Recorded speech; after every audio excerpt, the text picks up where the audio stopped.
आज 26 जनवरी यानी गणतंत्र दिवस है। इस दिन हमें कॉन्स्टिट्यूशन यानी संविधान का तोहफा मिला।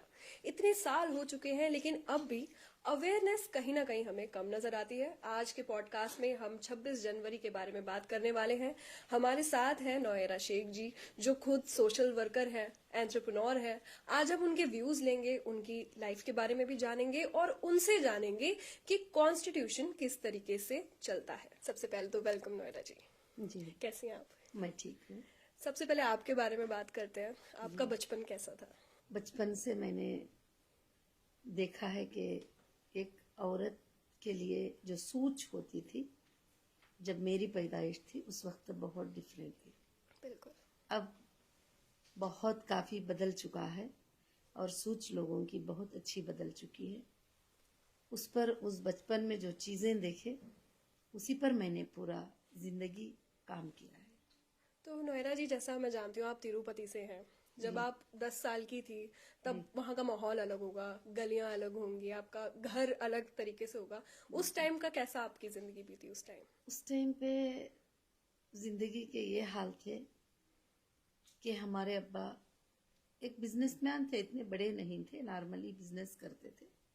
मगर घर की, हमारे बड़ों की, हमारे सारे जितने रिश्तेदार हैं उनकी सोच ये थी कि जैसे लड़की पैदा होती है तो फौरन चेहरे पे एक बदलाव आ जाता था, और जो लड़की पैदा होती है, हमारे घर में तो ऐसा माहौल तो नहीं था, मगर जो आसपास जो छोटा जो विलेज था जहां मैं पैदा हुई, कल्लूर हमारा विलेज है और चित्तूर डिस्ट्रिक्ट में है। फिर उसके बाद मेरे बचपन में थोड़ी बड़ी होने के बाद दिनों में हम तिरुपति आ गए थे। अच्छा। वो जो विलेज था उस वक्त वहां की वो सोच थी कि लड़की जैसे पैदा होती है तो लड़की का कोई अधिकार ही नहीं है। जैसे उसे होश भी संभलने आता है तो 2 साल 3 साल की भी होती है, तो जब से उसे बोलना ही ये सिखाया जाता है कि तू लड़की है, तू कुछ नहीं कर सकती, तू एक जगह जाना है, तू हमारी नहीं है। बिल्कुल, हर चीज उस में। तरह से ये बातें जो है मैं सुनती थी, ये बातें मेरे दिल को बड़े छू जाते थे कि जो साथ के लड़के होते थे उनको ऐसा कहा जाता था कि जैसे तुम हमेशा इस घर के हो, इस घर में रहने वाले हो, इस घर के वारिस हो, इस घर में तुम्हारा सब कुछ है। मगर ये जो लड़की होती है, इसका है तो कहीं ना कहीं एक दिन जाना है, या तो इसको 10 तोले सोना दे के भेज देंगे, या 5 तोले सोना दे के भेज देंगे, या कुछ पैसे खर्च करना है, कुछ पैसे इसके लिए जमा कर लो, कुछ सामान इसके लिए जमा कर लो, कुछ कपड़े इसके लिए जमा कर लो, ताकि इसको भेजने के भी लिए एक बहुत ही बड़ा एक बोझ वाली बातें मैं सुनती थी पराया बचपन धन। में। वो बातें मेरे दिमाग को बहुत ज्यादा जो है इफेक्ट करते थे कि क्यों इस तरह बोला जाता है। घर के अंदर जब लड़के को बोलते हैं कि ये तो यहाँ हमेशा रहने वाला है, तुम थोड़े दिन में चले जाने वाली हो, यही बातें मुझे बहुत ज्यादा इफेक्ट करके, और उन बातों से मैंने लड़कियों को अवेयरनेस लाने के लिए, लड़कियों में तालीम लाने के लिए, और हर कोई जो उस वक्त के लोग थे वो कोई ज्यादा पढ़ाई नहीं जानते थे, और उन बच्चियों को 12 साल में 13 साल में शादी कर देते थे। उनकी जिंदगी पसंद या नापसंद उनको कोई मतलब ही नहीं, बस उनकी जिंदगी ऐसे ही गुजर जाती थी। उस जिंदगी में, उस माहौल में ऊपर वाले ने मुझे पैदा करके मेरे जहन में डाला कि तुम इनके इंसाफ के लिए लड़ो, और इनके इंसाफ के लिए काम करो, और इनके इंसाफ के लिए ये करो। सबसे पहले जो मैं मुस्लिम कम्युनिटी में थी तो ज्यादातर दबाव अपनी कम्युनिटी में डालते थे, क्योंकि लड़की बाहर नहीं निकल सकती, स्कूल नहीं जा सकती, पढ़ाई नहीं पढ़ सकती, एजुकेशन नहीं कर सकती, इस तरह की बातें मेरे दिल पर बहुत बड़े दबाव डालते थे। मगर उस वक्त से मेरी जिंदगी की शुरुआत एक औरत होकर, एक लड़की होकर क्या कर सकती है, ये दिखाने का एक चैलेंज मेरे अंदर उसी वक्त आ गया था। उसी पर मैंने काम किया। मेरा बचपन ऐसा गुजरा कि बस ऐसा होता था। उस टाइम पे ज्यादा लाइटिंग, उजाले नहीं होते थे, स्ट्रीट लाइट होते थे, छोटे छोटे स्ट्रीट लाइट होते थे। उस वक्त भी जो लोग पढ़ाने आते थे वो लड़कों को पढ़ाते थे, लड़कियों को नहीं पढ़ाते थे। मैं ये करती थी कि वो लड़कों को जो पढ़ाते ही वही सुनकर मैं पढ़ लेती थी। ABC करके उनको पढ़ाते तो मैं इधर चोरी से बैठ के लिख लेती थी, क्या बोलते हैं, ये बात क्या है करके बोल के, क्योंकि लड़की को पढ़ाना जरूरी भी नहीं समझते। ऐसे माहौल से मेरा एक टाइम चला और एक टाइम गुजराव आया जी तो आपकी 16 साल की जब उम्र हुई होगी, आप ऑब्जर्व कर रही होंगी अपने जी आस पड़ोस में सब कुछ, तब जी आपने तब सोच लिया था कि अब इसी पे जो यही मेरी पूरी जिंदगी का मकसद है कि मुझे इसी पर लड़ना है अब जी। आगे? मैंने घर में से लड़ाई तो मैंने बचपन से ही पूछना शुरू कर लिया। ऊपर वाले ने, रब ने मेरे दिल में ये क्वेश्चंस पैदा कर दिए कि मैंने सबको क्वेश्चंस करना शुरू कर लिया कि मेरे में और भाई में क्या फर्क हो सकता है, मेरे में और लड़के में क्या फर्क हो सकता है, क्यों उनको अपना मानते हो, एक लड़की को पराया मानते हो। हमेशा ये बात होती रही। और जब वो उसको पढ़ाकर जाने वाले टीचर उससे ज्यादा मैं पढ़कर बता देती थी, तो लोग जो है उस टाइम पर ये करते थे। तो मैंने जब उस वक्त से शुरू करते करते यहाँ तक कि जब मैं 15 साल की एज को पहुंची, तो उस वक्त तो मुझे इतनी समझ आ गई थी कि यहाँ तक कि मेरे आसपास बहुत सारी औरतें जमा हो गई थी। बिल्कुल। तो जी जैसे आप बड़ी होती गई जी जी, आप, बड़ी होती गई और मैंने सबको बताया कि हमारे कुरान को पढ़कर मैंने बताया, इंडियन कॉन्स्टिट्यूशन के बारे में मैंने स्टडी किया और मैंने बताया कि सबके इक्वल राइट्स हैं, इक्वल जस्टिस हैं और कहीं पर भी ऐसा नहीं लिखा है कि लड़की को इस तरह से करना कम है है। किसी से। और उस वक्त में आप समझ सकती है कि कितनी दुनिया टूट पड़ी होंगी। सबको जब बताया जाता था कि औरतों के हुकूक ही, ये सब जितने भी बातें बोले जा रहे हैं, ये बातें गलत बातें हैं, ये बातें अपने बनाए हुए बातें ही, ऊपर पैदा करने वाले ने ये बातें नहीं बताया है। तो उस वक्त की फाइट कैसी होगी, उस वक्त किस तरह से उसको हैंडल करना पड़ा, किस तरह से, उस तरह से मैंने बहुत सारा काम भी किया। और फिर उसके बाद मेरी जिंदगी शुरू हुई उसी से। अगर बात इसमें हम स्ट्रगल की करें, देखिए समझाना बहुत मुश्किल होता है कि पढ़ाई की इम्पोर्टेंस क्या है, पढ़ाई सिर्फ तुम्हारे लिए एक जरिया है, सर्वाइवल है। जी तो तब आपने कैसी स्ट्रगल्स फेस करी, कैसे आप समझा पाई लोगों को, लड़कियों को, कि शादी से बढ़ो, आगे बढ़ो? उस वक्त ऐसा था कि 7th पढ़ लेती कोई भी लड़की तो उसको रोक देते थे। वो बता देते थे कि 12 साल तेरी उम्र हो गई, अभी जाना नहीं है कहीं पर भी। तो मैंने सबसे पहले अपनी कम्युनिटी के लड़कियों को समझाना शुरू कर लिया कि हम जा सकते हैं, हम पढ़ सकते हैं, हम पढ़ाई कर सकते हैं। अगर ये नहीं भी भेजेंगे तो फिर हम जाके पढ़ेंगे और हम इनसे बात करेंगे। बात करेंगे। तो घरों में उनके माँ बाप को समझाना, उनके बड़ों को समझाना, उनकी पढ़ाई के लिए कोशिश करना, ये सब कुछ काम मैंने शुरू कर लिया। फिर उसके बाद मुझे कहीं सपोर्ट मिलना नजर नहीं आया, तो फिर मैंने खुद का एक इदारा 1998 में तिरुपति में मैंने स्टार्ट कर दिया। तो ये लीडरशिप आपके अंदर कहाँ से आई? आप जो स्ट्रीट लाइट्स के नीचे पढ़ रही थी, तब आपने सोचा कि अब मुझे कुछ करना होगा, अब मैं लीडर बनूंगी? सच्ची बात तो यह है कि लीडरशिप बनना, लीडरशिप क्या होती है, आज भी आप पूछ रही हो तो मुझे नहीं मालूम कि लीडरशिप किसको कहा जाता है। मगर मेरे अंदर ये सोच सोच कर कुछ बातें आ गए कि अब मैं नहीं खामोश रहूंगी, मैं इन सबको बताऊंगी कि हमारे राइट्स क्या है और हमारे हक क्या है, हमारे हुकूक क्या है। हमको कोई भी दबा नहीं सकते, किसी लड़की को उसके मर्जी के बगैर शादी नहीं कर सकते। और कोई भी लड़की कमा भी सकती है, वो बिजनेस भी कर सकती है, वो पढ़ाई भी कर सकती है और वो पॉलिटिक्स में भी आ सकती है। उस लड़की को जो है ना, सब कुछ हुकूक मिलना चाहिए। उसी वक्त से जो है हमने जुबान उठाना शुरू कर लिया और एक मिशन, एक अवेयरनेस शुरू किया मैंने तिरुपति चित्तूर डिस्ट्रिक्ट में। छोटे छोटे विलेजेस में अवेयरनेस शुरू किया। 10 लड़कियों को जमा करना, 5 लड़कियों को जमा करना, 10 महिलाओं को जमा करना। लड़की तो मान जाती थी, छोटी बच्ची होती थी, मगर उसकी माँ कभी नहीं मानती, उसकी दादी कभी नहीं मानती, उसके बाप कभी नहीं मानते। फिर मेरा काम हो गया कि उनको समझाना जाके कि नहीं, ऊपर वाला रब तुम्हें ऐसा नहीं बोल रहा है, ऐसा बोल रहा है, ये बात ऐसा, हाँ हमारे किताबों में ऐसा है, मगर मौलाना साहब ने ऐसा बता दिया था। मतलब इस तरह से क्या होता था कि काफी हुकूक, उनके राइट्स पूरे भी खो जाते थे। ऐसे हजारों लाखों के जिंदगियां तबाह हो जाते थे कि जिनको कुछ पता नहीं होता था। आज माहौल बहुत बदल चुका है। फिर उसके बाद वहां से वहां, वहां से वहां मैंने एक स्टेट में काम किया। काम करने के बाद फिर दूसरे स्टेट को पता चला, तो फिर वहां की लड़कियां मुझे बुलाने लगे। फिर तीसरे स्टेट में पता चला, वहां के महिलाएं लड़कियां मुझे बुलाने लगे। फिर और चौथे स्टेट में पता चला। तो इसी तरह मैंने पूरे हिंदुस्तान का करीब दौरा किया है, सिर्फ महिलाओं के राइट्स के लिए, बच्चों के राइट्स के लिए। उसके बाद काफी स्कूल्स, काफी कॉलेजेस, काफी सारे चीजें मैंने शुरू कर लिया। और उसी के लिए मैंने बिजनेस भी, हमारा हीरा गोल्ड के नाम से बिजनेस शुरू किया था। उसमें हमारे महिलाएं ही 95% ज्वाइन किए थे और उन्हीं से हमारा बिजनेस चलता था। उसी से सब कुछ, उसी से था सब कुछ भी। आज भी हमारी वही ख्वाहिश है कि महिलाओं की और बच्चों की मदद करें। जी बिल्कुल। महिलाओं की राइट्स की आप बात करते हैं, एक लाइन तो आपने पक्का सुनी होगी जी कि अपनी हद में रहो। जी तो बिल्कुल। ये लाइन जब आप अपने ऊपर सुनती थी तब आपने डिसाइड क्या किया कि मेरी हद क्या है, जी कहाँ पे जाके मेरी हद शुरू है और कहाँ पे खत्म है? जी हद रखने के लिए, हद करने के लिए उस वक्त में छोटे ही वक्त से घर में बाप ने हद रख दिया था, दादी ने एक हद रख दिया था, फिर उसके बाद रिश्तेदारों ने हद रख दिया, फिर उसके बाद उल्मा ने हद रख दिया, उसके बाद लोगों ने हद रख दिया। तो वो सारे हदों को मैंने इन किताबों को पढ़ के बता के जो है सारे हदों को तोड़ती गई और हदें टूटते चले गए।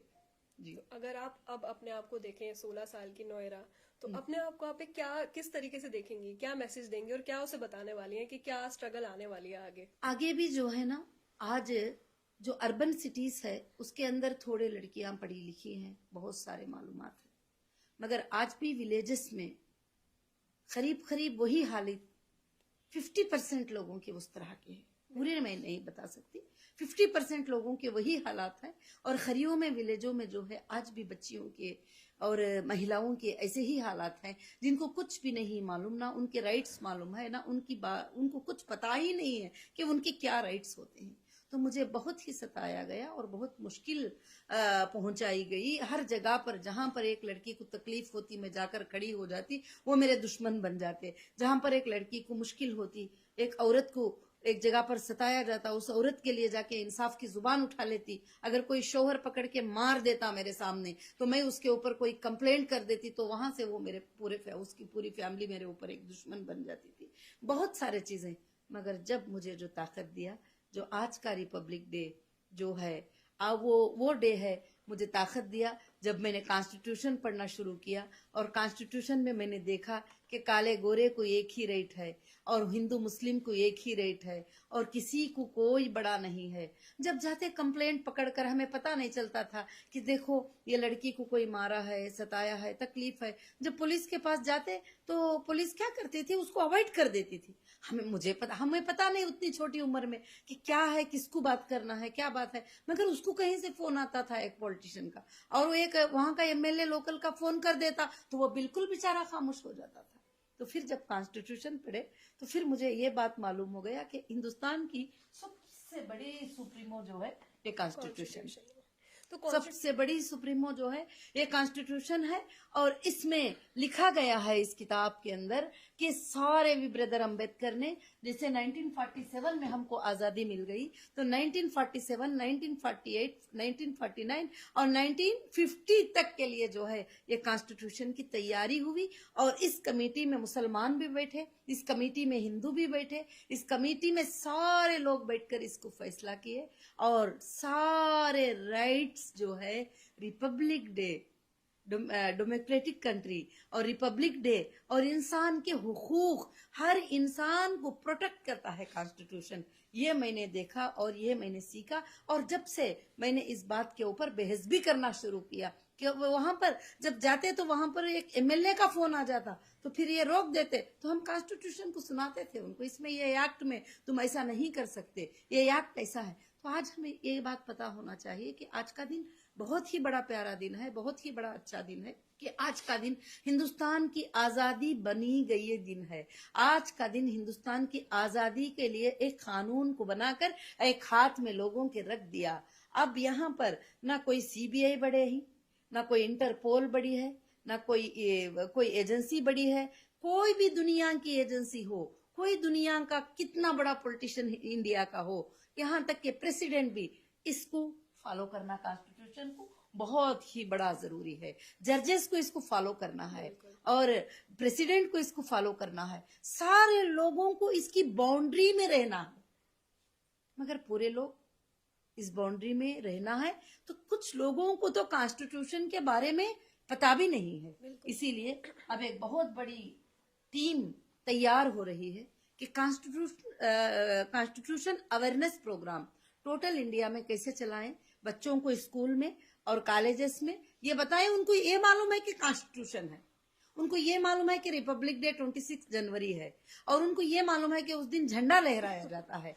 और मगर तुम किसी भी नेता को जाकर पूछ लो कि कॉन्स्टिट्यूशन में क्या लिखा हुआ है, वो उनको नहीं पता। बिल्कुल।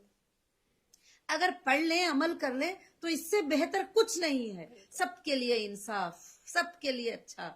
और कोर्ट को भी इसमें क्या लिखा है कि दोनों तरफ से भी सुनना जरूरी है, बिल्कुल। दोनों तरफ से भी सुनना जरूरी है। और दुनिया तुम्हारे ऊपर लाख इल्जाम लगा ले, कॉन्स्टिट्यूशन एक ही कहता है कि एविडेंस लाना है, प्रूफ करना है। इल्जाम लगाने से कुछ नहीं होता किसी के ऊपर भी, और एविडेंस लाना है, उसको प्रूफ करना है, बिल्कुल। जिसको ट्रायल कोर्ट कहा जाता है। और ट्रायल कोर्ट क्या है? कॉन्स्टिट्यूशन में लिखा है। हाई कोर्ट क्या है? कॉन्स्टिट्यूशन में लिखा है। सुप्रीम कोर्ट को क्या करना है? कॉन्स्टिट्यूशन में लिखा है। किसके क्या राइट्स हैं, किसके क्या हुदूद है, सबको लिखा है। मगर कॉमन मैन को सबसे ज्यादा पावर दिया कि कॉमन मैन सबसे फाइट कर सकता है। किसको लेकर कर सकता है? कॉन्स्टिट्यूशन। जी, सबको लेकर, सब पे फाइट कर सकता है।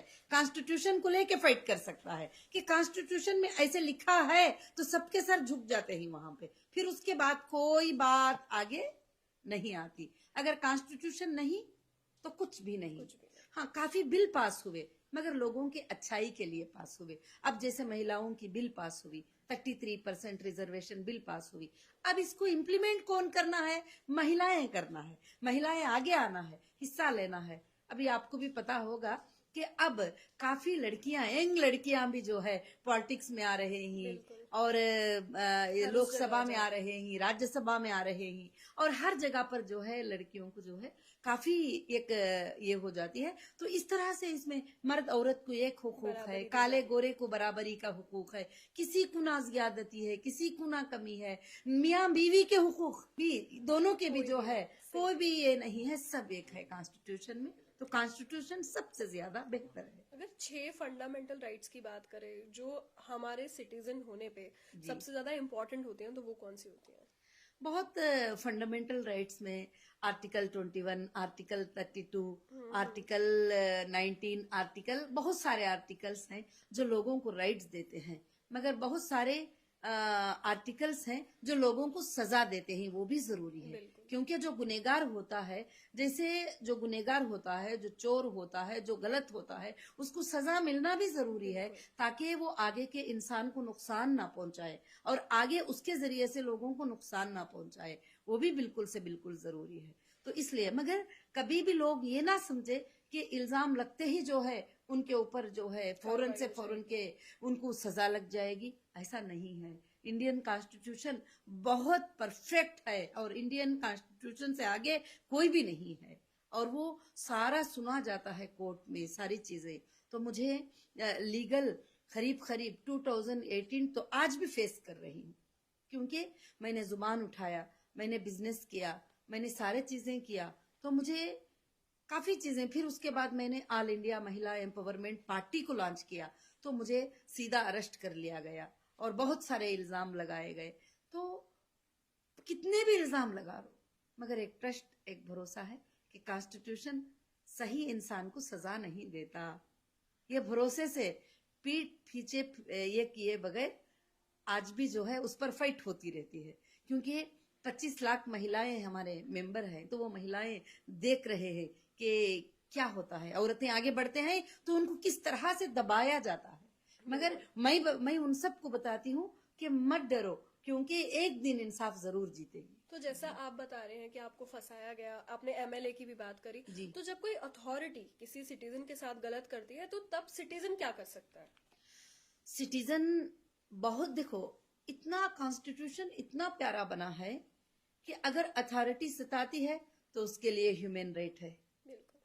वो ह्यूमन राइट में जाके कंप्लेंट दे सकता है कि देखो मेरे साथ इलीगल हरास हो रहा है, और वो हाई कोर्ट को जा सकता है, और वो सुप्रीम कोर्ट को जा सकता है, और वो अपनी बाधाएं उनके सामने रख सकते हैं। तो जरूर उनको एक ना एक जगह से उनको जरूर से जरूर इंसाफ मिलेगी। और एजेंसी भी बनती है तो उसको भी कॉन्स्टिट्यूशन के अंडर ही काम करना है। जब वो आगे चले जाते हैं तो उनके लिए भी बहुत ड्यूटी, कंडीशन, बॉन्डिंग बहुत सारे उनके लिए है कि तुम उनके लिए, जब एक बंदा अरेस्ट होता है तो इंडियन कॉन्स्टिट्यूशन उसकी सेफ्टी कैसे करते हैं कि उसके अगर औरत है तो उसके साथ 2 महिलाएं रहती हैं, कंटिन्यू रहती है, अगर वो इन्वेस्टिगेशन में भी होती है तो साथ में बैठी रहती है। ये बहुत सारे लोगों को पता नहीं होता है और वो समझते हैं कि जैसे अरेस्ट हो गए तो बस बहुत सारी चीजें हो जाते हैं, उनको ऐसे बात करते ही मर दें, वो करते ही ये बहुत सारी चीजें, गंदी बातें भी बहुत सारी बोलती हैं। मगर क्या है कि 2 महिलाएं, महिला पुलिस उनके साथ रहती है और उनके खाने का ख्याल रखा जाता है, उनके पानी का ख्याल रखा जाता है, सब कुछ कॉन्स्टिट्यूशन में। यहाँ तक कि जब उनको जेसी में जेल में रखते हैं तो जेल में भी उनको हुकूक दिए जाते हैं, मगर हुकूक को पूरे कंप्लीट नहीं किए जाते। इसमें हुकूक दे दिया कि सालन कितने ग्राम देना है, राइस कितने ग्राम देना है, ओढ़ने के लिए बिस्तर क्या देना है, सोना कैसा है और कितनी जगह उनके लिए चाहिए, एक वॉशरूम कितने लोग यूज कर सकते हैं, बहुत सारे चीजें जो है ये कर दिया। मगर पाबंदी से चलाने वाले में पूरे लोग नहीं, कुछ लोग जो है पैसे बचाने के लिए जो मिलते हैं तो गलत करते हैं, कुछ लोग अच्छा चलाते हैं। और एजेंसीज में भी सब लोग खराब नहीं होते हैं और उसमें कुछ लोग होते हैं कि सही रहो बुरा रहो, हमने पकड़ लिया है और इसको सजा दे दो। मगर कोर्ट देखती है उसको, कोर्ट ऑब्जर्व करती है कि गुनहगार हो तो सजा देती है, गुनहगार नहीं है तो सजा नहीं देती है। और उसी तरह से उसमें भी अच्छे लोग भी हैं जो सच होता है वही लिखते हैं और जो लोग गलत होते हैं और वो लोग कुछ भी लिख देते हैं, जहां से फोन आ गया ये लिख दो। हाँ, और आज मीडिया ट्रायल तो आपको मालूम है कि मीडिया ट्रायल तो बहुत ज्यादा शुरू हो गया है कि वहां फैसला होने से पहले, उसको मुजरिम बनाने से पहले मीडिया उसको मुजरिम बना देती है सबसे पहले। जी, तो जैसे हम बात करें आर्टिकल 14, 19 और 20, यस, ये ऐसे आर्टिकल्स हैं जो आपको सबसे ज्यादा राइट देते हैं। यस, इसमें साफ लिखा है कि सब बिल्कुल। बराबर है। तो मैं ये जानना चाह रही हूँ कि क्या आज भी इस चीज पे मान के चल रहे हैं हम लोग, सिटीजन एम्पावर हो रहे हैं इससे या नहीं? मैंने यही आज का हमारा बैठना यही है कि सिटीजन को ये मालूमात ही नहीं है। agree। आपके घर में 10 लोग हैं तो आर्टिकल 19, आर्टिकल 132, आर्टिकल 14, आर्टिकल क्या होते हैं, आर्टिकल किस लिए होते हैं, क्या पता है उनको? मुझे खुद को भी नहीं पता नहीं था, पता। मुझे भी खुद को नहीं पता था। बाद में उसको मैंने पढ़ा और उसको मैंने समझा। और यहाँ तक कि हमको ये भी नहीं पता है कि क्रिमिनल कोड क्या है, सिविल कोड क्या है और सिविल में क्या सजा होती है, क्रिमिनल क्या होता है और नॉर्मल नेचुरल क्या होते हैं, फैमिली केसेस क्या होते हैं, ये सब कुछ जो है किसी को भी पता नहीं है। जब अवेयरनेस आएगा तो घर में एक 10 मिनट कॉन्स्टिट्यूशन को पढ़ा जाएगा तो वो बच्चा भी जो है खड़ कर बात कर सकेगा। अगर अभी आजकल क्या हो गया है, कोर्ट्स भी कुछ जगह पर एक बाजार की तरह हो गई। क्यों? कि वहां पर फीस फिक्स की जाती है। आपको पता है, अगर आप गरीब हैं, आपके पास पैसे नहीं है तो आपके लिए बड़ा वकील नहीं खड़ा होता लड़ने के लिए। जिसको तुम खड़ा करती हो 10-20 हजार देकर, वो तुम्हारे लिए सही लड़ नहीं पाता, उसका फेस नहीं होता है। क्या बोलते हैं, फेस वैल्यू। मगर मैं कहती हूँ फेस वैल्यू नहीं, कॉन्स्टिट्यूशन वैल्यू। कॉन्स्टिट्यूशन को लेकर आप खुद खड़ी हो सकती हो, कॉन्स्टिट्यूशन को लेकर आप खुद लड़ सकती हो। आप लायर नहीं हो मगर जज साहब के सामने आप खुद बता सकती हो कि ये मेरे साथ गलत हुआ है, ये इस तरह से गलत किए ही, ये इस तरह से गलत है करके आप अपनी लड़ाई लड़ सकती हो। मैं चाहती हूँ कि देश का हर बच्चा, हर महिला, हर औरत कॉन्स्टिट्यूशन को लेकर वो खुद इस काबिल बन जाए कि वो पूछे आगे सवाल। क्या सरकार, गवर्नमेंट जो होती है वो बढ़कर हो सकती है कॉन्स्टिट्यूशन से? बिल्कुल नहीं। कॉन्स्टिट्यूशन सुप्रीमो है, कॉन्स्टिट्यूशन सबसे बड़ा होता है। सरकारें बदलते हैं, आज एक सरकार होती है, कल एक सरकार हो जाती है 5 साल के बाद, परसों को 5 साल के बाद एक सरकार होती है। कॉन्स्टिट्यूशन 70 साल से चल रहा है और कॉन्स्टिट्यूशन चलेगा हमेशा। कॉन्स्टिट्यूशन नहीं चलेगा तो गुंडा का राज हो जाएगा। और कॉन्स्टिट्यूशन से आज भी देश के 90% लोग जो है, अगर उनको मालूम भी नहीं है तो ला के लिए डरते हैं, डर कर जो है चलते हैं, ला से डरते हैं, ला से डर कर जो है चलते हैं। तो कॉन्स्टिट्यूशन सबसे ऊपर, सबसे ऊंचा है हिंदुस्तान में।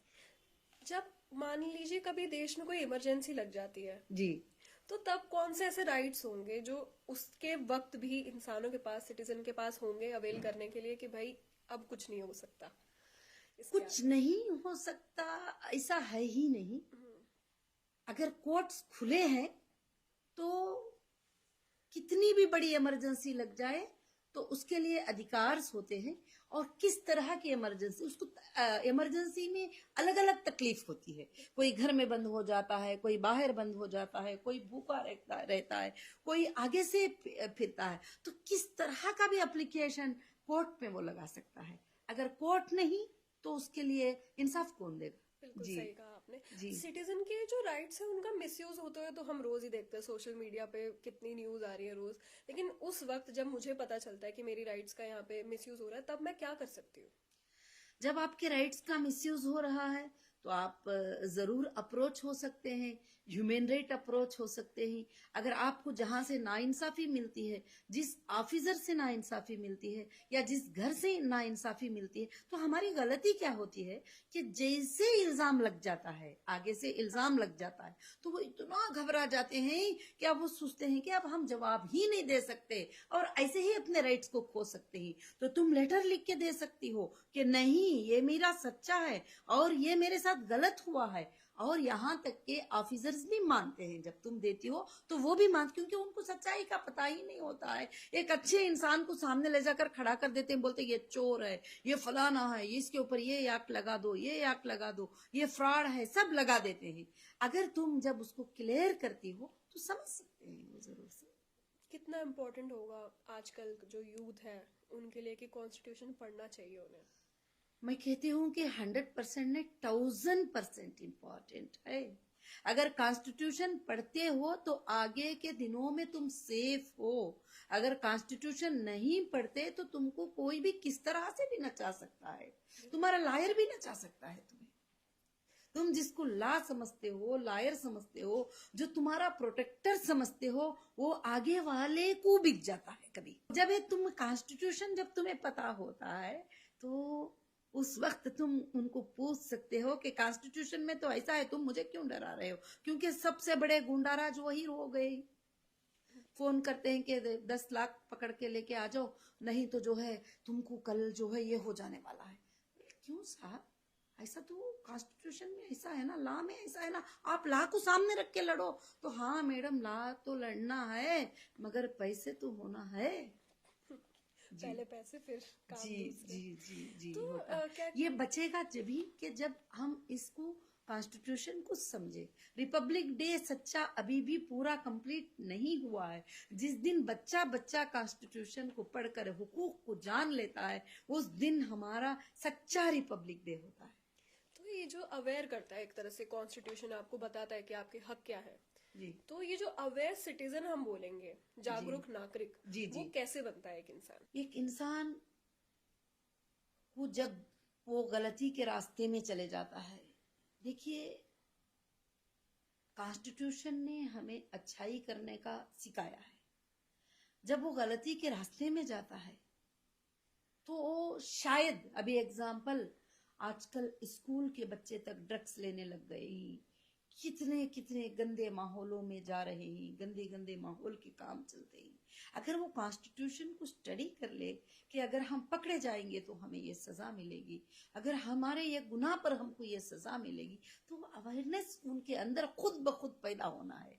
तुम बोलने से नहीं, बल्कि खुद ब खुद उनके अंदर अवेयरनेस पैदा होना है। और वो दूसरों को भी उसको अवेयरनेस के लिए तैयार करना है कि तुम जो है ऐसे चीजों से बचते चले जाओ। कॉन्स्टिट्यूशन ने तुम्हें राइट्स ही नहीं दिया, तुम्हें समझाया भी कि बुराइयों से बच जाओ और तुम अच्छे काम करो, अच्छे काम करो और बुराई के काम से तुम बच जाओ। तो जब तुम अवेयरनेस स्टार्ट करेंगे तो एक से एक अभी, क्योंकि कोई अवेयरनेस स्टार्ट करने वाला नहीं, कोई कुछ पढ़ा है, कोई कुछ पढ़ा है, तो मगर खासकर से ये अवेयरनेस विलेजेस में सबसे ज्यादा जरूरत है। सिटीज में कम से कम पढ़े लिखे लोग होते हैं जो उनको सब पता चलता है, मगर विलेजेस में कॉन्स्टिट्यूशन क्या है पूछो तुम जाके, एमएलए से पूछ लो, नहीं बता सकते। तो ये जानकारी करना बहुत जरूरी है। जी तो जैसे हम बोलते हैं एक स्ट्रांग डेमोक्रेसी चाहिए इस देश के लिए, जी। तो उतना ही इम्पोर्टेंट है कि एक स्ट्रांग सिटीजन भी होना चाहिए। स्ट्रांग सिटीजन होने के लिए आपको कॉन्स्टिट्यूशन समझना चाहिए। Constitution our strength. जब उसको तुम जानती हो, क्योंकि मुझे ये बात कब पता चली, जब मुझे तरह तरह से सताया गया, तरह तरह तरह से हिलाया गया, मुझे बार बार, ऊपर वाले का तो बेहद भरोसा होता है कि सच्चाई की जीत होती है, मगर कॉन्स्टिट्यूशन के बारे में भी एक स्ट्रेंथ आता था कि कॉन्स्टिट्यूशन मेरे साथ गलत नहीं कर सकता, गलत नहीं होगा मेरे साथ, क्योंकि कॉन्स्टिट्यूशन में ऐसा है नहीं कि मैं गुनाह ना करूं तो मुझे गुनहगार बना दे। ये एक जो है सिखाया जाता था। अब हम चलते चलते चलते ऐसे बन गए कि अब हमको आगे से वकील फोन करते हैं तो हम वकील को बोलते हैं कि ये ला ऐसा होता है, ये ला ऐसा होता है, ये सबमिशन तुम ऐसे करना है। हाँ, हमको घुमा फिरा के बात करने की भी कोशिश करते हैं कि हाँ ये ऐसा हो जाएगा, कल ऐसा है, ऐसा नहीं, ऐसा कुछ नहीं हो सकता, ये बात ऐसी है। तो हाँ मैडम, कोशिश करते हैं मैडम, मतलब इस तरह से होता है। मगर वकील भी इसको भेंडी का बाजार ना बनाते हुए, ला समझकर ला के लिए लड़ते हुए, जिस वकालत पे तुम साइन लेते हो, जो वोट तुम लेते हो, उस वोट को कायम रहकर तुम अपने क्लाइंट के साथ वफादारी निभाते जाएंगे तो देश को, तुम्हारा देश के लोगों को, देश के नागरिकों को भरोसा आता जाएगा लोगों के ऊपर के हाँ हमारे लिए ला है, हमारे लिए इंसाफ है। जब इंसान को कहीं पर मारा जाता है, कहीं सताया जाता है, कहीं मुश्किलें दिए जाते हैं, उसको जीने का एक सुराग नजर आता है कोर्ट। उस वक्त में मैं कोर्ट को जाऊंगी, मैं कोर्ट को जाके करूंगी, तुम्हारा किस्सा करूंगी, आगे वाले दुश्मन को यही तो बताती ना, तुम्हारा किस्सा करूंगी, तुम्हें बताऊंगी तुमने मेरे ऊपर ऐसा कर दिया, मैं तुम्हारे ऊपर मानहानि केस करूंगी, मैं तुम्हारे, मतलब कॉन्स्टिट्यूशन ने बहुत सारे राइट दे रखे हैं, बहुत सारे राइट दे रखे हैं। मगर आज क्या हो रहा है कि कितने कैसे कैसे बदनामियां कर रहे हैं, कोई औरतें फांसी लगा के मर रही हैं, कोई वो, अब किसी को फेस करने की ताकत आने के लिए अंदर स्ट्रेंथ तो होना चाहिए कि किस तरह से वो लड़ाई करे। हमारे सामने ऐसे ऐसे वाकये आते हैं कि किसी ने, अभी एआई आ गया तो एआई की वजह से किसी ने उसका फेस लगा दिया और नंगी औरत के फेस पे फेस लगा दिया और उसको वायरल कर दिया। अब उसके हस्बैंड ने जाके उसको जान जाने तक के लिए मार दिया। आपने उसमें उसको चेक कर सकते ही तो, और वो जाहिल था, अनपढ़ था, उसको नहीं मालूम कि ये एआई का वीडियो है। अब वो किसी गैर मर्द के साथ इस तरह का वीडियो ले जाके बता दिया। अब तो वो उस तरह से, अब अगर वो कॉन्स्टिट्यूशन को जानती तो मरती नहीं थी, फांसी नहीं लगाती थी वो, और वो कॉन्स्टिट्यूशन को जानती तो उसको सजा दिलाती थी जिसने उसके साथ ये हरकत किया। कहाँ से ये वायरल हुआ, किस तरह से हुआ, मुश्किल तो होती है। ऐसा नहीं कि बड़ा इजीली ऑर्डर मिल जाएगा कोर्ट में, उसके लिए लड़ना होता है, उसके लिए फेस करना होता है। फेस करने के लिए स्ट्रेंथ कॉन्स्टिट्यूशन होता है, कॉन्स्टिट्यूशन से स्ट्रेंथ मिलता है, खड़ के लड़ सकते हैं। तो जिके ये मेरा नहीं है, ये एआई का वीडियो है, अब वो एआई का वीडियो प्रूफ करा लेने के लिए उसको 5 साल तो लग जाएंगे, मगर उसके पास स्ट्रेंथ होना चाहिए, पैसे होना चाहिए, सब कुछ होना चाहिए। मगर इसलिए देश के अंदर भी कानून पे खास कर से नजर रखना चाहिए, एजेंसियों को, साइबर क्राइम वालों को और बहुत सारे चीजों को, कि औरतों के साथ जुल्म और नाहक होने से उनको बचाता जाए। क्योंकि औरत एक नाजुक सी चीज है और उसको छोटी बात पर उसका बेटा गलत नजर से देखता है तो वो मरने को तैयार हो जाती है, उसका बाप गलत नजर से देखता है तो वो मरने को तैयार हो जाती है। वही बेटी न गलत नजर से देखते हैं तो बाप मरता नहीं है, उसके अंदर वो हिम्मत, एक ताकत होती है। तो इसलिए मैं चाहती हूँ कि महिलाओं के लिए, बच्चों के लिए हमारी लाइफ रही है, पूरी जिंदगी लाइफ रही है। एक महिला ही एक भाई की बहन होती है, एक हस्बैंड की बीवी होती है, और एक बच्चे की माँ होती है, और एक भाई की बहन होती है, एक महिला ही होती है। तो उस महिला को हम सपोर्ट करने के लिए काफी अवेयरनेस प्रोग्राम, काफी चीजें,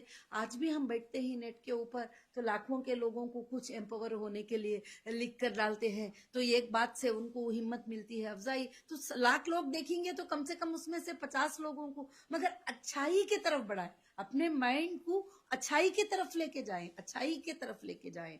यही माइंड बुरा भी कर सकता है, यही माइंड अच्छा है। वही एआई, तुम अच्छी बातें बनाते जाओ तो अच्छी बातें बना के वायरल करो तो लोगों को अवेयरनेस आता है, अच्छी बातें आते ही। वही एआई के साथ तुम बुरे काम कराओ उसके हाथ से तो वो काम करा के लोगों के जान निकाल सकते हैं। तो इसीलिए क्या है कि खास कर से क्या है कि हमको अच्छे काम करने के लिए अवेयरनेस लाना बहुत ज्यादा जरूरी है। हाँ, तो आप कोर्ट्स की बात कर रही थी, तो सुप्रीम कोर्ट को सबसे ज्यादा कहा जाता है कि वो गार्जियन ऑफ कॉन्स्टिट्यूशन है, तो ऐसा क्यों? यही है सुप्रीम कोर्ट, जो है यही है। यही है सुप्रीम कोर्ट। सुप्रीम कोर्ट में भी इसको आगे जाने की इजाजत नहीं है किसी को भी। कॉन्स्टिट्यूशन ऑफ इंडिया गार्डियन है, ये सुप्रीमो है, सुप्रीम कोर्ट भी यही है। जो है यही, आप इस जो हिसाब से आर्टिकल्स चलो। दिए हैं सुप्रीम कोर्ट भी यही है कि सुप्रीम कोर्ट भी इसी को फॉलो करना पड़ेगा। अगर इसको फॉलो नहीं करेंगे तो फिर कोर्ट का कुछ भी मतलब नहीं रहेगा। Session court, high court, supreme court सब कुछ यही है। बचपन से लेकिन मैं कंफ्यूज होती थी कि हाई कोर्ट और सुप्रीम कोर्ट क्या है, वो मुझे अभी तक, अब मेरे को समझ आने लगा है कि हाई कोर्ट ये होता है और सुप्रीम कोर्ट ये होता है। देखिए, छोटी कोर्ट जो होती है सेशन कोर्ट होती है, जैसे इंसान को फौरन अरेस्ट कर लेते हैं, बेसिक तौर पे ले जाके वहां पर छोड़ देते हैं, और उसके बाद ये कोर्ट भी हमारे साथ नाइंसाफी करती है। तो कॉन्स्टिट्यूशन ने राइट दिया है कि आर्टिकल 226 में आप रिट पिटीशन लगा के हाई कोर्ट को जा सकते हैं। वहां बोल सकते हैं कि देखो मेरे साथ ऐसा जुल्म हो रहा है, ऐसी बात हो रही है, ऐसी बात हो रही है। वहां कुछ आर्डर भी हो जाता है या जो भी होता है तो फिर आर्टिकल 132 सुप्रीम कोर्ट आ सकते हैं, वहां पर भी आ सकते हैं। दो तरह के जाने होते हैं, एक आके इंटरिम के लिए, रिलीफ के लिए जाना होता है, एक आके जजमेंट पे जजमेंट। एक नीचे की कोर्ट में जजमेंट हो गया क्रिमिनल करके, फिर हाई कोर्ट में भी हो गया जजमेंट क्रिमिनल करके, फिर सुप्रीम कोर्ट भी दे दिया, तो अब कोई रास्ता नहीं बचा आपके नहीं बचा। अगर इंटरिम ऑर्डर्स होते हैं, जैसे सेशन कोर्ट का भी ऑर्डर अभी इंटरिम ही है, अभी ट्रायल ही स्टार्ट नहीं हुआ है, अभी हाई कोर्ट का भी ऑर्डर इंटरिम ही है, और अभी सुप्रीम कोर्ट का भी ऑर्डर इंटरिम ही, एक ऑर्डर होते हैं इंटरिम के ऊपर होते हैं। तो वो इंटरिम जो है ऑर्डर्स हैं कोर्ट के, और एक जजमेंट होते हैं जो फाइनल जजमेंट, वो जजेस को बहुत सोच कर देना पड़ता है, बड़ा सोच कर देते हैं कि किसी ना इंसाफी को, किसी ना बेगुनाह को हम सजा तो नहीं दे रहे हैं, हम किसी को ना हक से अंदर तो नहीं कर रहे हैं। कितने ऑर्डर सुप्रीम कोर्ट के आते हैं, आप देखते हैं हमारे इंसाफ के लिए बहुत सारी चीजें, बहुत सारे आर्टिकल, बहुत सारी बातें, बहुत सारी चीजें आते हैं, मगर इसके अंदर के ही होते हैं। कितने लाइन भी लिख लो, इससे आगे बढ़कर नहीं, कितने लाइन भी लिख लो, वो कॉन्स्टिट्यूशन के होते हैं। इसलिए अगर वो तुमको, अगर तुम उसको जानती हो, अगर तुम उसको पढ़ती हो, तो तुम अगर कोई गलत भी जजमेंट हो गया, क्योंकि जजेस भी कभी इंसान होते हैं, उनसे भी लिखने में या कहीं पर रजिस्ट्रार के हाथ से टाइपिंग में मिस्टेक हो जाती है, तो या बोलने में भी हो जाता है, तो फिर आर्टिकल रिस्ट्रक्चर कराने का भी आता है, वहां रिस्ट्रक्चर तक जजमेंट को करने का आता है, और बोलने को फिर वापस उसको मॉडिफिकेशन के ऑर्डर ही, बहुत सारी चीजें, बहुत सारी चीजें। और एक जज का बेंच होता है, फिर वहां पर हमें ये नहीं मिलेगा तो दूसरे बेंच पे जाते हैं, फिर वहां नहीं होगा तो 3 जजेस बैठते हैं, उनके बेंच पे जाते हैं, फिर लास्ट 5 जजेस के बेंच के ऊपर होता है, फिर सुप्रीम कोर्ट ऑफ इंडिया का आखिरी ऑर्डर होता है। वो तो वहां तक भी कोशिश करते हैं। मेरे ख्याल से इंसाफ तो कहीं ना कहीं मिल ही जाएगी। अगर नाहक सताता है तो चोर पकड़ा ही जाएगा, अगर आप सच्चे हो सच्चे हो तो। देखो, सच्चे हो तो ही फाइट करने की ताकत आती है। अगर आप झूठे हैं तो हम झूठे हैं तो जरूर हम डर के कहीं ना कहीं रुक जाएंगे, कि कहीं ना कहीं फंसी जाएंगे, क्योंकि एक क्रिमिनल का काम तो कर लिया है ना।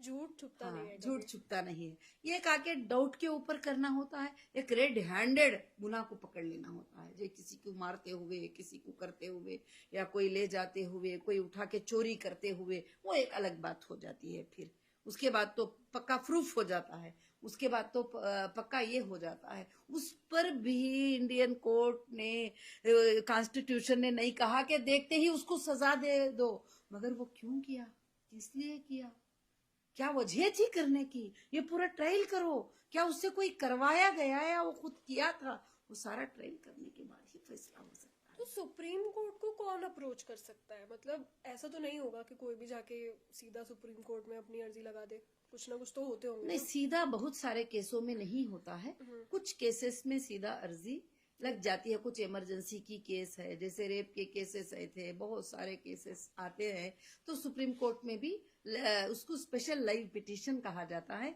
तो उसको लगा सकते हैं। सुप्रीम कोर्ट में पीआईएल होता है, public interest litigation. Public interest litigation वो होता है कि पब्लिक को नुकसान पहुंच रहा है, तो तुम भी डाल सकती हो, मैं भी डाल सकती हूँ, वो भी डाल सकते हैं, सब लोग भी डाल सकते हैं। पब्लिक इंटरेस्ट लिटिगेशन जो पूरी पब्लिक को नुकसान की बात है, यहाँ पर पूरी औरतों को नुकसान की बात है, पूरे स्कूल के नुकसान की बात है, पूरे देश के फलाने लोगों के नुकसान की बात है, ये तो पब्लिक इंटरेस्ट लिटिगेशन में चले जाएगा। कोई प्राइवेट रहेगा तो ये पब्लिक इंटरेस्ट लिटिगेशन में जाएगा। रिट पिटीशन होगा तो वो तुम अपने हक के लिए अपने लिए लड़ अच्छा, सकती ये हो। पर्सनल हो गया पिटीशन, और जी पीआईएल हो गया जी कि जब आप सबके हक की बात जब करते हैं। सबके हक की बात करते हो तो आप पीएएल पे चले जाओगी। अभी जैसे एक को सताया, एक ही तरीके से सता रहे हैं देश में 100 जगह, 100 जने भी मिल गए तो वो पब्लिक हो गई, चले गए पीआईएल लेके कि इतने लोगों को ये नुकसान पहुंच रहा है अभी, तो ये पीआईएल होता है। ये चीफ जस्टिस के सामने चले जाता है, सीधा सीधा चले जाता है, ये नीचे की कोर्ट वो नहीं।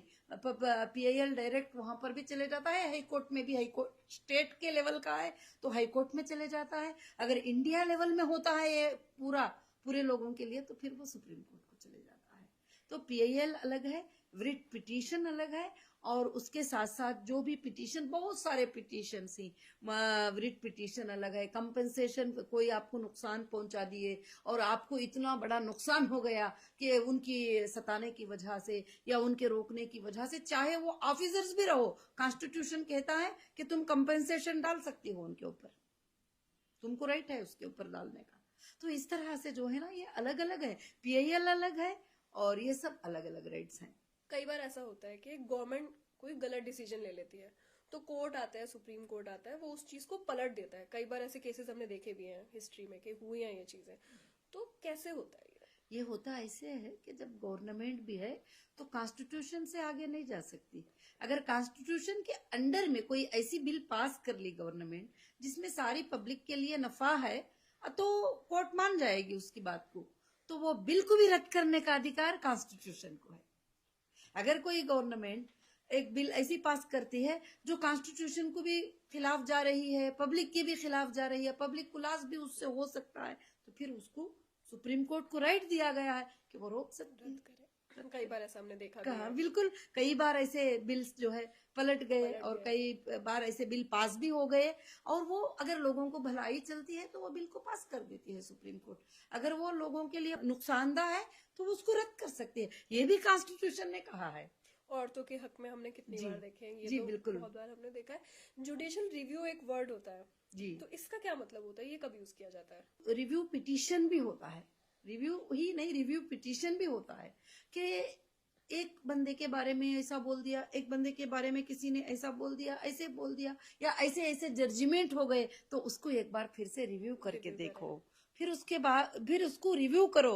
रिव्यू करने के बाद उनको फिर समझ में आता है कि ये लाइन गलत हो गई थी तो ये लाइन को निकाल दिया, कहीं पे कुछ मिस कहीं पे मिस कर दिया है तो फिर ऐड कर देंगे, तो इसको रिव्यू बोलते हैं, रिव्यू पिटीशन बोलते हैं। रिव्यू पिटीशन भी सुप्रीम कोर्ट के अंदर डालकर रिव्यू करा सकते हैं आदर। तो कोर्ट जो है देखा जाए तो वो सब कुछ कंट्रोल करता है, सबके लिए सुप्रीम कोर्ट कंट्रोल करता है, पुलिस सुप्रीम को कोर्ट भी। से ऊपर कोई भी नहीं है। बिल्कुल। सुप्रीम कोर्ट भी कभी कॉन्स्टिट्यूशन से ऊपर नहीं जा सकता, सुप्रीम कोर्ट भी कॉन्स्टिट्यूशन में ही जाएगा, वही हैप्पी रिपब्लिक डे है। तो कैसे पुलिस को और एजेंसीज को भी कोर्ट मतलब कंट्रोल कर लेता है, क्योंकि ये काफी बड़ी चीज है।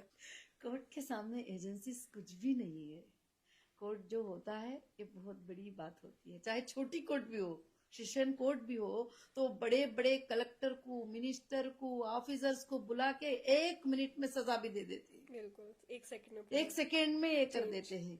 तो एजेंसीज भी कोर्ट से बड़े नहीं है, कोर्ट सबसे बड़ी है। कोर्ट कॉन्स्टिट्यूशन को चलाने के ये है, supreme court of India constitution of India है। वो एक तरह से उसे चला रहा है। जी चला रही कॉन्स्टिट्यूशन को। अगर नीचे की कोर्ट कॉन्स्टिट्यूशन को क्रॉस कर रही है तो हाई कोर्ट ऑब्जर्वेशन कर रही है, अगर हाई कोर्ट भी क्रॉस कर रही है तो सुप्रीम कोर्ट ऑब्जर्वेशन कर रही है। ये लास्ट दरवाजा है हमारे लिए। तो इसमें एक वर्ड बहुत मैंने देखा है यूज होते हुए, कंटेम्प्ट ऑफ कोर्ट। जी, तो इसका क्या मतलब होता है? कंटेम्प्ट ऑफ कोर्ट क्या होता है कि कोर्ट ने कोई ऑर्डर दे दिया, लोग जो है उसको माने नहीं भड़क और भड़क गए। और या ऑफिसर्स भी हैं, उनको भी आर्डर होता है तो वो भी भड़क जाते हैं, देखा तो वो भी उस पर अमल नहीं करते, तो फिर उसके ऊपर कोर्ट को अधिकार है कि उनको सजा दे 6 महीनों की। मान लीजिए मैंने कोई कंटेम्प्ट ऑफ कोर्ट किया है तो वो मुझे सजा मिल सकती है इस चीज पे, मिल सकती है, क्यों नहीं मिल सकती? जी, गलत होने के बाद। गलत होने के बाद। और अगर नहीं, आप उसका सच्चाई प्रूफ करेगी, उसके लिए नोटिस आएगी और उसका आप रिप्ले पेस्ट करेगी और सब कुछ करेगी, तो फिर उसके बाद आपका कुछ ये नहीं रहेगा। तो ये कहीं ना कहीं जुडिशियल डिले हमें से बोलेंगे, जी, तो ये डेमोक्रेसी पे इसका क्या फर्क पड़ता है? जुडिशियल डिले इसलिए है कि हमारे देश में लॉ सर्विसेज बहुत कम है। अभी लॉ सर्विसेज और हमारे बच्चों को, हमारे यूथ को बहुत ज्यादा सिखाना जरूरी है। बिल्कुल। फिर भी कोर्ट ने कई डिसीजन अच्छे ले लिए हैं और कई केसेस, फाइनेंशियल मैटर, लोक अदालत में एक बार में 100 केसेस को फिनिश करना, सब कुछ कर दिए। नहीं तो एक केस 40 साल भी चलता जा रहा है। बिल्कुल, 27 साल, हाँ, 28 साल। अब आइंदा के दिनों में एक PIL सब मिलकर डालेंगे कि कोर्ट में केस जो है इतने दिन में ये केस खत्म होना चाहिए, इस टाइप का केस होगा तो सिर्फ इतने ही दिन में उसकी सच्चाई और ये होना चाहिए। और वो भी कॉन्स्टिट्यूशन में है, वो भी है, उसकी भी लिमिट है, चार्जशीट डालने की एक लिमिट है और इन्वेस्टिगेशन की भी लिमिटेशन है, बहुत सारे चीजों की लिमिटेशन कॉन्स्टिट्यूशन ने बता दिया कि इतने लिमिट में एजेंसी इन्वेस्टिगेशन कर देना है। किसी को अरेस्ट कर लिया, किसी को अंदर डाल दिया, तो 90 डेज से ज्यादा नहीं, 90 डेज के अंदर चार्जशीट को सबमिट कर देना है। बहुत सारी चीजें हैं, जानकारी करने की है, मगर आज हम उसको पूरा नहीं कर सकते। ये आज रिपब्लिक डे है, तो कॉन्स्टिट्यूशन को जिंदा करने के लिए आज हमारा ये प्रोग्राम रहा। कहीं ना कहीं जैसे आपने अभी बात करी डिले की, हम बात कर रहे थे डिले के पीछे एक ये रीजन भी हो सकता है कि लॉयर्स जो है अभी इतने बच्चे बन नहीं रहे हैं जाके, जी, तो कहीं ना कहीं इसको भी हमें बढ़ावा देना चाहिए। बढ़ावा नहीं, अभी बढ़ रहे ही, काफी लॉयर्स भी बढ़ रहे हैं और आगे भी चलकर जो है लॉ इंस्टीट्यूशन भी बढ़ रहे हैं और जजेस भी बढ़ रहे हैं। हाँ। जजेस की हमारे देश में बड़ी कमी बहुत है ज्यादा जरूरी और है। जजेस की बहुत ज्यादा जरूरी है और चाहिए कि रिटायर जजेस को भी वापस किसी और केसेस के लिए उनको फिर आर्बिट्रेटर सेंटर, मीडिएशन सेंटर का उनको भी मौका दिया गया है। बहुत सारे काम बहुत जल्दी जा रहे हैं और अब स्पीडी ट्रायल का और स्पीडी उनके लिए जस्टिस मिल जाए और उसके लिए भी कोशिश होगी और धीरे धीरे होता जा रहा है और आगे बढ़ेगा। जुडिशरी का जो है फ्यूचर कैसा दिखता है आपको? जुडिशरी का फ्यूचर ही फ्यूचर है और जुडिशरी ही इंडिया है और उसकी फ्यूचर आगे चलकर अच्छी बनेगी। और काफी बच्चों के अंदर अब अवेयरनेस आ गया है कि जो भी बच्चा, अभी मैंने पहले हमारी फैमिली में 10 बच्चों को पूछती, बेटा तुम क्या बनना चाहते हो, तो एक बच्चा कहता हम डॉक्टर बनना चाहते हैं, हम इंजीनियर बनना चाहते हैं, हम फलाना बनना। अब 5 बच्चे बोल रहे हैं हम लॉयर बनना, 5 में से एक बच्चा बोलता मैं जज बनना चाहता हूँ। तो इसका मतलब जो है कि काफी अच्छे चेंजेस आएंगे और काफी अच्छे सर्विसेज भी मिलेंगे। एक फैमिली में भी एक लॉयर का रहना, उसकी पूरी फैमिली को कॉन्स्टिट्यूशन का पता चल जाएगा। ह्यूमन राइट्स की कहीं ना कहीं जो लॉयर का काम होता है वो ह्यूमन राइट्स को प्रोटेक्ट करने का काम होता है। जी। तो आपको क्या लगता है कि किस तरीके से जो है हम as a citizen human rights को प्रोटेक्ट कर सकते हैं? और ह्यूमन राइट्स को हम हर तरह से प्रोटेक्ट कर सकते हैं। कहीं भी आपको लगता है कि इंसानियत को नाइंसाफी हो रही है, तो अगर वो केस पुलिस की हद तक का है तो पुलिस को जाके कंप्लेंट देके हम लोग उसको हिफाजत कर सकते हैं। अगर पुलिस उसकी सपोर्ट नहीं कर सकती है तो ह्यूमन राइट्स में जाके उसको हम इंसाफ दिला सकते हैं। वहां नहीं इंसाफ मिलती है, कोर्ट को जाकर भी उसको इंसाफ दिला सकते हैं। बहुत सारे जगह कोशिश तो कर सकते हैं, तो उसमें 100 लोगों के लिए कोशिश करें तो 50 तो प्रोटेक्ट हो ही जाएंगे, 70 तो प्रोटेक्ट हो ही जाएंगे। हाँ, मतलब ये है कि आपके आसपास आप कुछ अन्याय होते हुए देख रहे हो तो अपनी आवाज उठाओ। जरूर, बिल्कुल। और अन्याय होते हुए देखकर खामोश रहना इंसानियत का काम नहीं है। अन्याय के खिलाफ जंग लड़ना और अन्याय के खिलाफ आवाज उठाना बहुत ज्यादा जरूरी है। मगर ऐसा ना हो कि हम पार्टियों के खिलाफ जुबान उठा लिए, उनके खिलाफ जुबान उठा लिए, बोले तो बोले मुसलमान ही बुरे हैं, बोले तो बोले हिंदू। नहीं, हम सब इंसान हैं, हम सब एक हैं। हम सिर्फ लड़ाई लड़ेंगे, अन्याय के खिलाफ लड़ेंगे, जस्टिस फॉर ह्यूमैनिटी के लिए लड़ाई, इंसानियत के लिए लड़ेंगे। कहीं ना कहीं जैसे बहुत बार ये हमने केसेस देखे भी हैं, आपने देखे होंगे कि पुलिस जो है इलीगल आपको अरेस्ट कर लेती है, विदाउट वारंट आपको उठा के ले जाती है।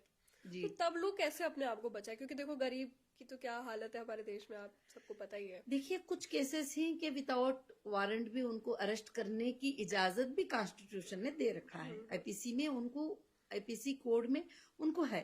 कुछ केसेस ऐसे हैं, अभी एग्जाम्पल देखिए, अभी रास्ते पे जाते हुए किसी ने चाकू से किसी को मार दिया, तो क्या वो वारंट का इंतजार करते रहेंगे उसको उठाने के लिए? वो तो भाग जाएगा, फिर उसको तो उठाना पड़ेगा।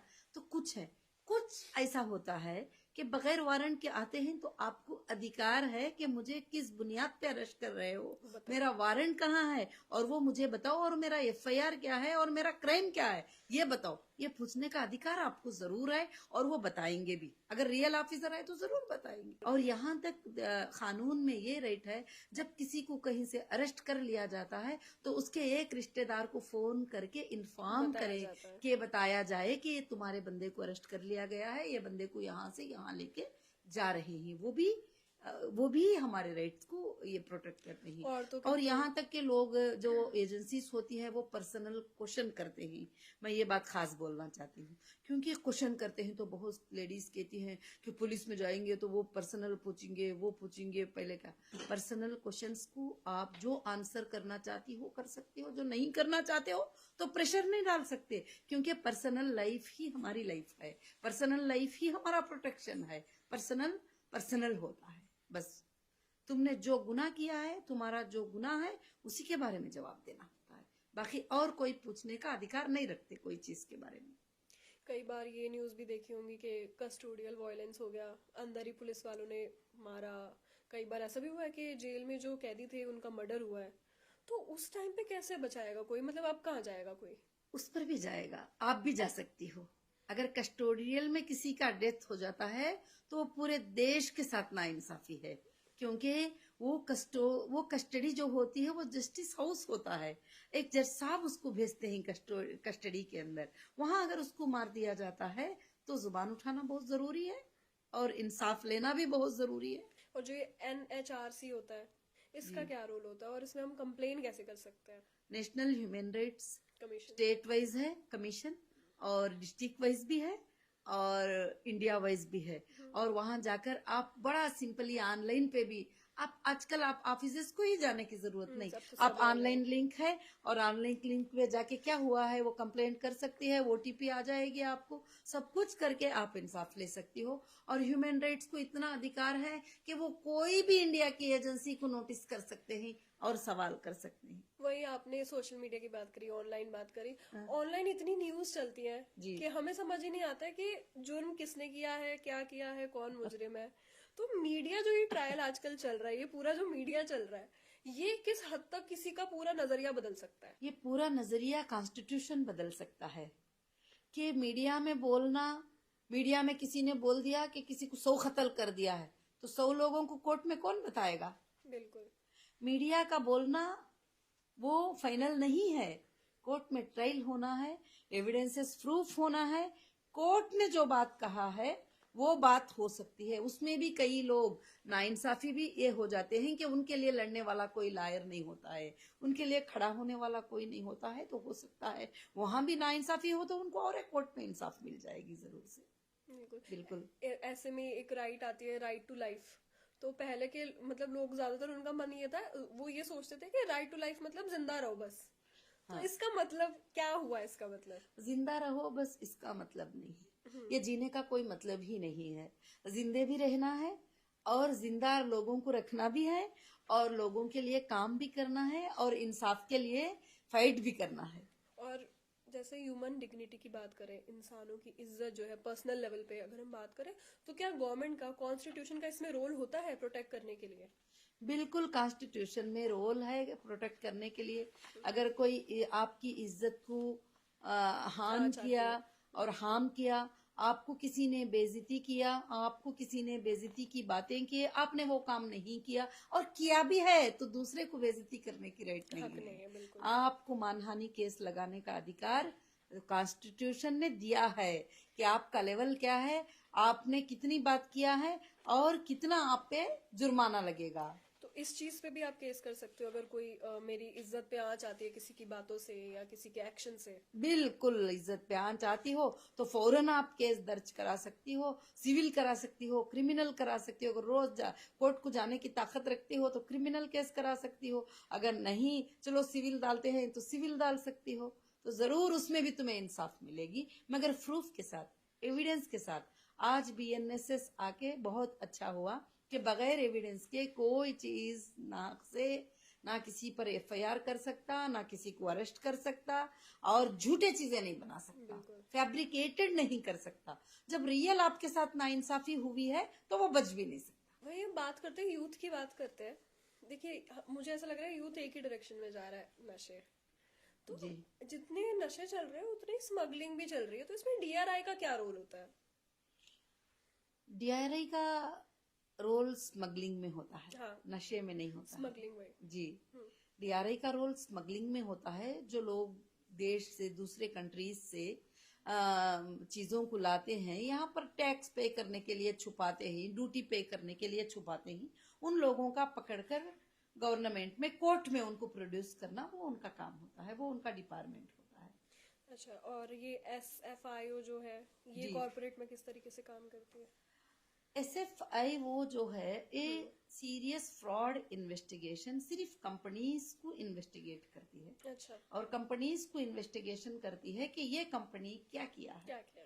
क्या किया सिर्फ है। कंपनीज के लिए होता है? कंपनीज के लिए होता है, बाकी कोई केस उसके अंदर नहीं होता। सिर्फ आरओसी के रिलेटेड केस वो देखती है। एक एफआईयू, ये शायद जी, ब्लैक मनी का। बहुत सारे। जी, हाँ, ये black money enforcement of directorate money laundering cases देखते हैं। अच्छा, जी, और एनसीबी, ये तो हमने मतलब कोविड में बहुत सुना है कि जी, जी, एनसीबी क्या कर रही है। जी, इनका काम होता है नारकोटिक्स, मतलब ना, ये नशों के लिए काम नशों करती के है। लिए। तो नशे को बंद करना इस टीम का काम होता इलीगल है। कहीं कुछ और स्मगल। 100 से ज्यादा एजेंसीज हिंदुस्तान में है। हम दूसरी बार उसके बारे में बड़ी सुकून से डिस्कस करेंगे, क्योंकि एजेंसीज को, हर एजेंसी को बिठा रखाया है एक एक गुनाह को बचाने के लिए, मगर ये नहीं कि इनोसेंट को हरास करने के लिए। उनको, एजेंसीज को रखा इसलिए गया है कि जो गुनेगार है उनको पकड़े और उनको उनको सजा दे। सजा दे। ये नहीं कि किसी इनोसेंट को, उनके हाथ में पावर है तो वो इनोसेंट पे वो पावर को यूज करे, इसलिए नहीं है। तो ये किस हद तक जो आप बोल रही हैं ये होता है, कितनी बार? बहुत सारे जगह पर इनोसेंट पे भी हरासमेंट हो जाता है। कोई जाता है दुश्मनी निकालना चाहता है तो बीवी शोहर पे दुश्मनी निकालती है, शोहर बीवी पे दुश्मनी, मगर वो साबित होने में टाइम लग जाता है ना। इनोसेंट भी हरास होते ही, मगर इनोसेंट कभी ना डरे कि अगर आप इनोसेंट हैं तो आपको कोर्ट कभी सजा नहीं दे सकती, आप बचेंगे उसमें। बस आपको पता होना चाहिए कि आप आपको पता होना चाहिए कि आप कि आपने किया है क्या नहीं किया है। तो वही करप्शन की बात करें, भ्रष्टाचार की बात करें, मतलब ये तो आप घर से बाहर निकलेंगे आपको भ्रष्टाचार दिखेगा, हर जगह दिखेगा। ये सिस्टम में लेकिन रह क्यों पा रहा है? क्योंकि देखिए इंडिया कितनी बड़ी कंट्री है, यहाँ पे इतने पुलिस है, सब कुछ, उसके बावजूद हमारा देश मेरे को लग रहा है सबसे आगे भ्रष्टाचार में भी होगा। जी, जी। नहीं, भ्रष्टाचार में होता है बहुत सारे। उसके लिए भी कॉन्स्टिट्यूशन ने, उसके लिए भी एक एजेंसी है, एसीबी, एंटी करप्शन ब्यूरो। आपको राइट हर जगह दिया गया है। आपसे किसी ने पैसे मांग लिया, आपको किसी ने पैसे दिए बगैर मैं तुझे इंसाफ नहीं करूंगा बता दिया, या कुछ भी किया, तो उसके लिए भी एक एजेंसी है। तो वहां आप कंप्लेंट कर सकते हैं और वो एजेंसी चेक करेगी, देखेगी क्यों आपके साथ नाइंसाफी हुई है। अगर वहां सब से ज्यादा भी नहीं होती है तो सीबीआई, सेंट्रल ब्यूरो इन्वेस्टिगेशन, जब पूरा देश थक जाता है, समझ में नहीं आता है, तो सीबीआई भी है जो वो इन्वेस्टिगेट करके देखेगी क्या मुजरिम को रियल में सता रहे हैं, क्या नाहक से सता रहे हैं, क्या इसमें ऑफिसर इन्वॉल्व है। अच्छा, तो कहीं ना कहीं ये है कि आपके साथ अन्याय नहीं होने वाला। अन्याय नहीं होने वाला है, मगर आप में लड़ने की ताकत होना जरूरी है। आपको लड़ने की ताकत नहीं तो आप पीछे हो जाओगी। तो इसलिए क्या है कि हमको भरोसा है कॉन्स्टिट्यूशन पे कि हमें नाइंसाफी नहीं होगी, तो हम हर जगह भी रास्ता रखा है, कहीं ब्रेक होने नहीं दिया है हमको। तो ये डेमोक्रेसी को प्रोटेक्ट करना हाँ जी, एक नागरिक की जिम्मेदारी क्यों है? जी, डेमोक्रेसी को प्रोटेक्ट करना नागरिक की जिम्मेदारी इसलिए है कि हम इस देश के नागरिक हैं, इस देश के नागरिक हैं। ये देश जो है एक गुलदस्ते के मानिंद है, जैसे गुलदस्ते में व्हाइट फूल होते हैं, ऑरेंज फूल होते हैं, रोज फूल होते हैं, सब मिलकर जाके एक गुलदस्ता बनता है, वैसे ही हिंदुस्तान है। और हिंदुस्तान में मुस्लिम, हिंदू, क्रिश्चियन, सिख, ईसाई बहुत सारे लोग जो है मिलजुल के प्यार मोहब्बत से रहते हैं। और कहीं पर पॉलिटिकल उनको लड़ाने की कोशिश करते हैं, मगर उसके बावजूद भी जो है वो नहीं हो पाता। और फिर भी मोहब्बतें बांटने का देश है हमारा, मोहब्बतों का पैगाम देने का देश है जी। इंसानियत जब तक इंसानियत का मानेंगे पैगाम देने का देश है। तो कहीं ना कहीं सिटीजन बचा रहा है, डेमोक्रेसी को प्रोटेक्ट कर रहा है। बिल्कुल। तो उसी तरीके से देश का फ्यूचर कैसे एक नागरिक के हाथ में होता है? एक नागरिक के हाथ में नहीं होता है। जब एक नागरिक ये चाहता है कि पूरे देश को बदलना है, पूरे देश में इंसाफ लाना है, पूरे देश में जो नाइंसाफी हो रही है उसको बदलना है, अगर वो सोच लेता है, वो ताकत रखता है, तो वो देश को बदल सकता है और देश उसके हाथ में आ सकता है, क्योंकि उसकी आवाज ही देश होती है और देश उसे सपोर्ट करता है, देश उसे साथ देता है जब वो देश का नागरिक देश की प्रोटेक्ट करता है। और वो सूचना इस कॉन्स्टिट्यूशन ने सबको अधिकार दे दिया है। एक छोटा सा बिजनेस व्यापारी भी ये सोच सकता, ख्वाब देख सकता है कि मैं इस देश का प्राइम मिनिस्टर बन सकता हूँ, मुझे राइट है, ये ख्वाब देख सकता है। वो सोच सकता है, अगर वो काम करने पे खड़ा हो गया तो कर भी सकता बन भी है, सकता बन भी सकता है। उसको रोका नहीं गया है कि तेरी हैसियत ये होना चाहिए, तेरा ये होना चाहिए, तू ऐसा होना चाहिए, वो नहीं चाहिए, ऐसा नहीं। वो सबको राइट्स जो है एक देता है। एक देश के नागरिक में वो ताकत है जो पूरे देश को चेंज कर सकता है। देश वो है। तो कहीं ना कहीं डेमोक्रेसी तो क्या, मैं तो बोलूंगी आजकल हम सबकी जिंदगी में मीडिया एक बहुत इंपॉर्टेंट रोल प्ले कर रही है। डेमोक्रेसी में लेकिन किस तरीके से ये आगे बढ़ रही है, इसको बदल रही है?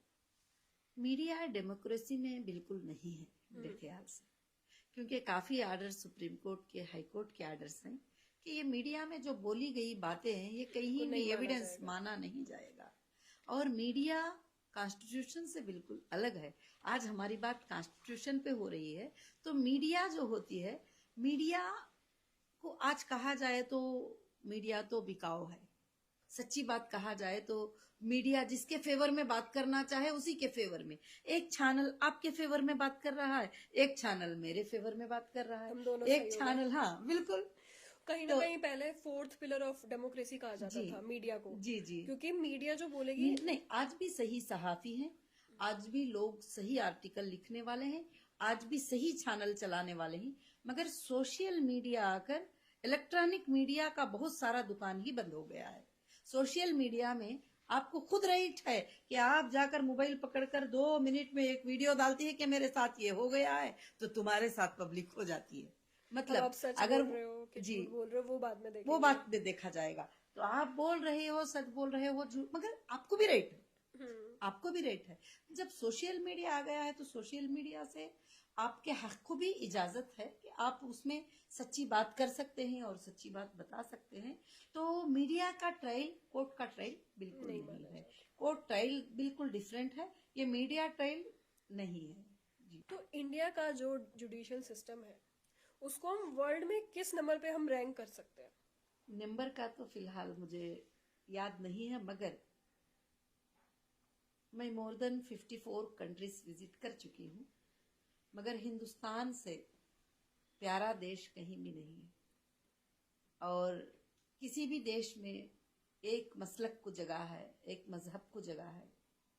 किसी भी देश में, बहुत सारे देशों में अपने ही पॉलिसीज को पॉलिसी माना जाता है। हिंदुस्तान एक ऐसा देश है जो डेमोक्रेटिक है, और हिंदुस्तान इतना बड़ा मुल्क है कि 200 कंट्रियां, 150 कंट्रियां मिलकर एक हिंदुस्तान है। बिल्कुल। और इसीलिए हम बचपन से भी पढ़ते आ रहे हैं कि सारे जहां से अच्छा हिंदुस्तान हमारा। कहीं ना कहीं हमारे इंडिया के कॉन्स्टिट्यूशन को सबसे ज्यादा स्ट्रॉन्गेस्ट कॉन्स्टिट्यूशन, और सबसे ज्यादा हिंदुस्तान में पीस है, जिसकी वजह ये कॉन्स्टिट्यूशन है। ये कॉन्स्टिट्यूशन ने हमें सिखाया है कि आप हिंदू मुस्लिम मत बोलो, आप कलरों पे मत जाओ, गोरा काला मत बोलो, और सबको एक ही राइट है, सबको एक ही जस्टिस है, सबको एक ही है। अगर किसी एमएलए ने गुनाह कर दिया उसको भी वही सजा है। किसी एमपी ने गुनाह कर दिया, उसको भी वही सजा है। किसी ऑफिसर ने गुनाह कर दिया, उसको भी वही सजा है। किसी नॉर्मल इंसान ने वो गुनाह किया तो उसको भी वही सजा है। और किसी को भी बड़ा छोटा होने की वजह से सजा की कमी पेशी नहीं हो सकती। और सबके लिए भी जो है कॉन्स्टिट्यूशनल राइट है, और सबके राइट्स एक ही हैं, इक्वल है राइट। कहीं ना कहीं हमने ये तक सुना है कि जो ब्रिटिश हमारा कॉन्स्टिट्यूशन था उस टाइम पे, वो कॉपी पेस्ट कर दिया गया है अभी, और लोग अभी भी वही मान के चल रहे हैं। ये वो लोग होते हैं जिनको कॉन्स्टिट्यूशन की इल्म नहीं होता है। कभी इन्होंने एक पेज खोल कर भी इसको नहीं देखा होता है कॉन्स्टिट्यूशन को। ये वो लोग होते हैं ऐसी बातें करते हैं। मगर कॉन्स्टिट्यूशन इंडिया के बेस पे बना है, इंडिया के कमिटी ने बनाया है, और कॉन्स्टिट्यूशन बनने के लिए 4 इयर्स टाइम लगा है।